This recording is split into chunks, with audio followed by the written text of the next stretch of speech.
Tacoma is considering changes to the residential curbside collection program.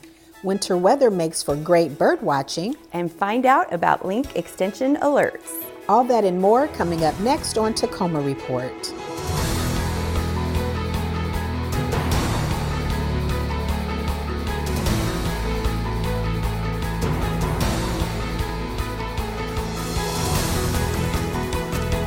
Hello and welcome to this edition of Tacoma Report. I'm Angie Foster. And I'm Laura Proctor. Solid Waste Management is looking at possibly changing curbside recycling in Tacoma. Due to the changes in recycling markets worldwide, there are 4 options currently being proposed.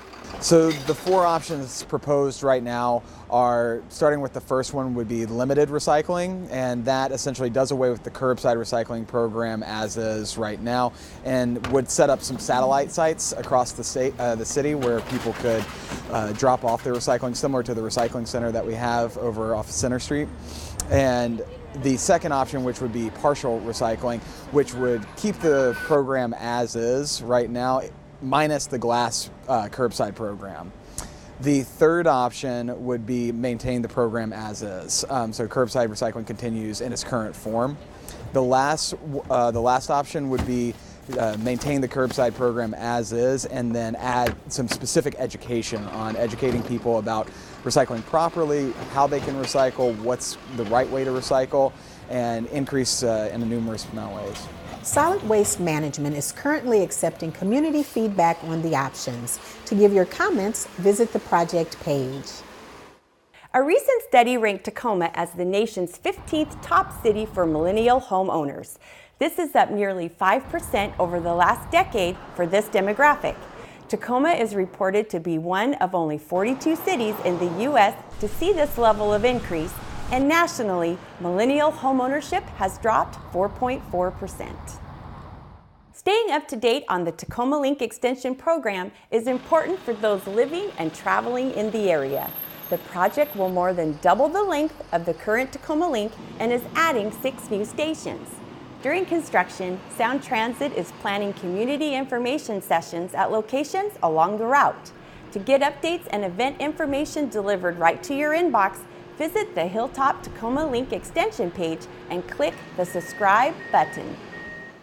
Small businesses with fewer than 100 employees can try Orca for Business programs at a lower cost now through the end of June.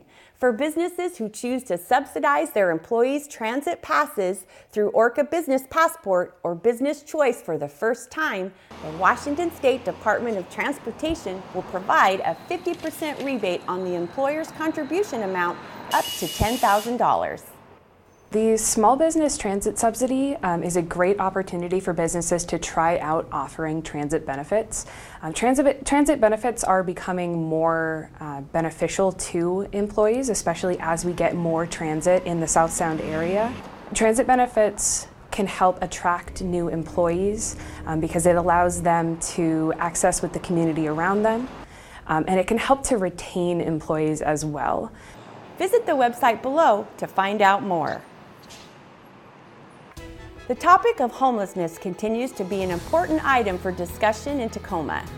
After the break, we'll find out how the faith-based community is helping address emergency sheltering. Stay with us.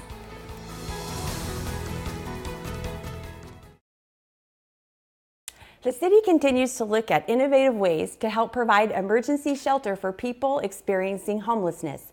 One of the ways is to explore stronger partnerships with the faith-based community. Joining me to talk more about this effort is Tegan Tidball from Neighborhood and Community Services. Good morning, Tegan. Thanks for having me, Angie. Oh, thanks for being here today. So what is the city doing to engage with faith-based partnerships? Well, one of the first things we did was adjust our temporary shelter ordinance because there was a lot of barriers in the last one that made it hard for faith-based organizations to really partner with the city. So we underwent that last year, and so we made some pretty serious modifications to make it easier for the faith community to engage with the city to support, people and families experiencing homelessness. Yeah. So that was one of the first steps we really took. And since then, we've been modifying our plan of how do we really engage the faith-based community. And we've done that in a couple of ways. We've started well, I shouldn't say started. We for a while have been going to Associated Ministries quarterly meetings, where they convene a lot of the faith community together to address how, as a community, they're addressing homelessness. So we attend that, and we've provided a lot of information. And now we're starting a second phase where we're really going to reach out specifically to FBOs, faith-based organizations, where we can really see who can do the most work. Awesome. And support this process and really partner. So awesome. What are some of the outcomes that you guys are seeing right now? So what we've seen, we've had some good work already. A lot of people are really excited to partner and work with us to support this issue. And it looks a little different for everybody. And I think that's what I really want to stress is not every faith-based organization can really have a shelter on their site, but maybe they have volunteers, or maybe they can provide meals or something of that sort. So we're really looking at how people can support it that also fits with what they're able to do so everyone can have success. That's awesome. Yeah. Why is it important to partner with faith-based organizations? I think as we see this crisis across the country, we realize government can't do it alone, and we really need that community. And that's one of the best things about Tacoma is we have a strong sense of community in Tacoma. And also there's been a lot of research on racial disparity in homelessness. Yeah. And we know that people of color primarily reach out to their faith organizations that they're a part of for support. And so it's really important to address that part of it as well. And we need the faith community to support us, and we need to support them. It's a dual partnership, but it's not one-sided by any means. So we're really looking at doing that to do the most good for our community. Awesome. So for those that are interested, how can we get involved? What can we do? I would say call me, email me. That's always a good start. Because I like to, there's a little checklist I have in my brain. I do have it written out. Of the things I go through working through a faith-based organization, of seeing what their resources are, what their mission is, what really fits with their church or congregation or things of that sort. And so I say, call me, let's brainstorm, let's see if we can make something happen, and also see if there's other communities and other organizations that they can partner with as well, not just us. So. Oh, Tegan, thank you for being here today and everything that you and your team are doing out there. Thank you. We really do appreciate it. It's nice to have you. Thanks so much. Up next, we'll get an update on the Convention Center hotel construction. Don't miss it.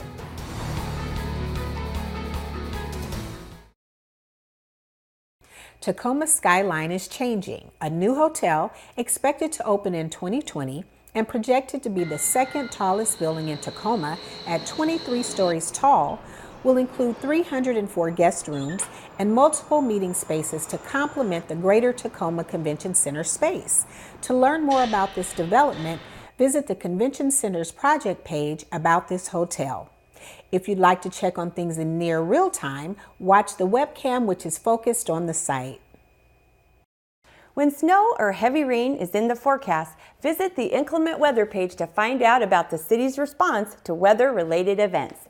The page includes tips on how to prevent urban flooding, prepare for winter weather, as well as what to do about fallen trees in the right-of-way. For more information, visit the city's inclement weather page. If the cold weather we've had this winter tends to keep you indoors, you're missing out on some fun and educational activities. Tacoma Report's Lane Fickey takes a look at one you can do almost any place in the Tacoma-Pierce County area. Bears hibernate during the winter months, but birds don't. And now is the perfect time to head outdoors and catch a glimpse of these colorful and sometimes musically sounding creatures. And it just so happens that the Tacoma-Pierce County area is a haven for waterfowl this time of the year.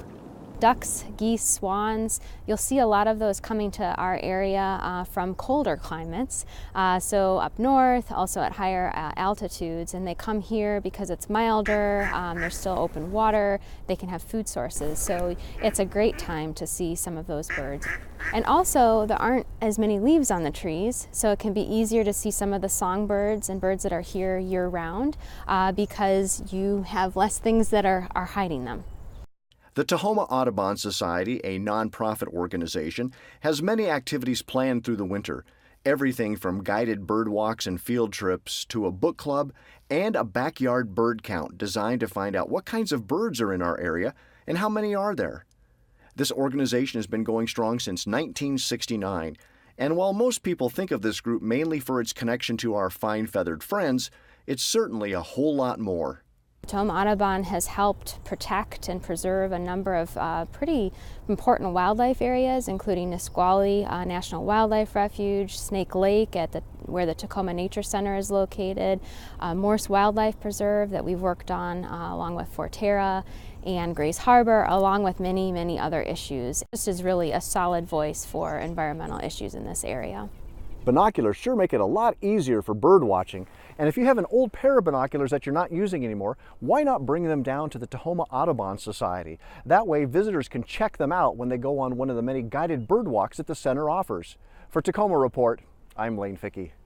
Oh my gosh, is that a yellow-bellied sapsucker? To become a member of the Tacoma Audubon Society or to find a list of activities taking place over the next few months, please visit their website.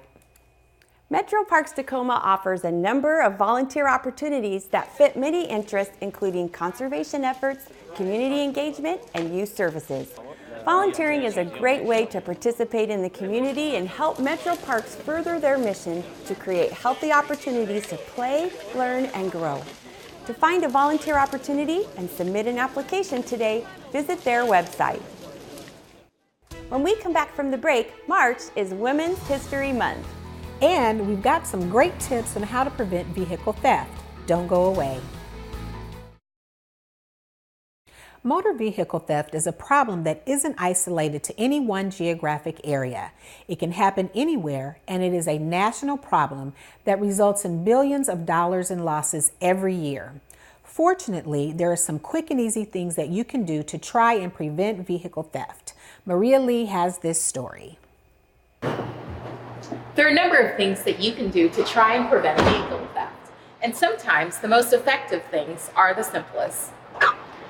You know, people think that purchasing fancy car alarms or anti-theft systems is the first line of defense, and it's really not. It's taking that extra second or two to make sure that your keys are removed from the car, making sure that all your doors are locked, all of your windows are up, even your trunk is locked, because thieves can crawl in through a trunk and in some cars get into the main compartment of the car. It's really, really easy to steal a car these days. And if we're not going to take that extra time to make sure that our car is secured, the thief will take the extra time to see which cars are unsecure. Other things to remember: don't ever leave your vehicle running unattended, whether it's to warm it up in the morning or even to dash into a store quickly. Parking in areas that are openly visible, not leaving valuables visible in your car, and having visible deterrents also help. For Tacoma Report, this is Maria Lee. In the unfortunate event that you are a victim of vehicle theft, call 911 right away so an officer can respond. And be sure to provide your license plate number. This season, Tacoma's Cheney Stadium will welcome professional soccer club Reign FC of the National Women's Soccer League. Reign FC will join the AAA Tacoma Rainiers baseball team and Tacoma Defiance, the highest level USL squad for Seattle Sounders FC. Since 1960, Cheney Stadium has stood proudly as an anchoring crown jewel in the heart of central Tacoma. In 2010, the stadium underwent a massive transformation to compete as a state-of-the-art entertainment venue in the modern era of professional sports. Check out their webpage for more details. And finally, by presidential proclamation, March is Women's History Month. It provides an opportunity to recognize and honor the contributions made by women at home, in the workforce, and in the community. The National Women's History Museum is a great stop online to find out about how women have helped shape the country. For women's history events, check out the City of Tacoma's Facebook page. That's all the time we have on this edition of Tacoma Reports. A great way to find out about the services the City of Tacoma has to offer is by going to cityoftacoma.org.